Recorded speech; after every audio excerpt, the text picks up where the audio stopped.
lang, nagustuhan na agad niya ang lasa sunod-sunod ang kanyang paghigop. Hindi na mapigilan dahil dito, biglang nataranta ang kasambahay na may masamang budi pero lingid sa kanyang kaalaman. Matagal nang nabasa ng babae ang kanyang mga masamang balak, gusto mo bang malaman? Kung bakit masarap pa rin ang sabaw kahit nilagyan ng balat ng durian. Hindi ko alam ang sinasabi mo, hindi ka talaga aamin hanggat hindi ka nahuli.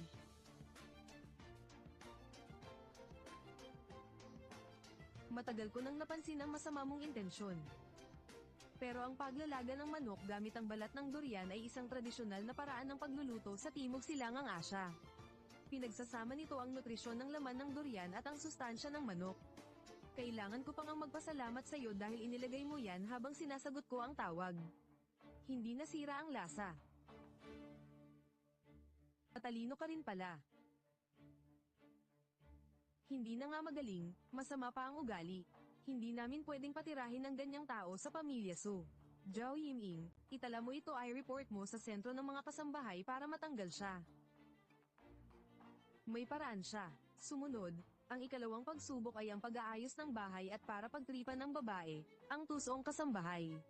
Ay palihim na pumasok sa kwarto at naglagay ng ipis sa mga damit na inayos ng babae. Naghihintay lang siyang mapahiya ang babae pero nabigo na naman siya. Sa katinoan mong yan, gusto mo pa akong takutin. Tanga.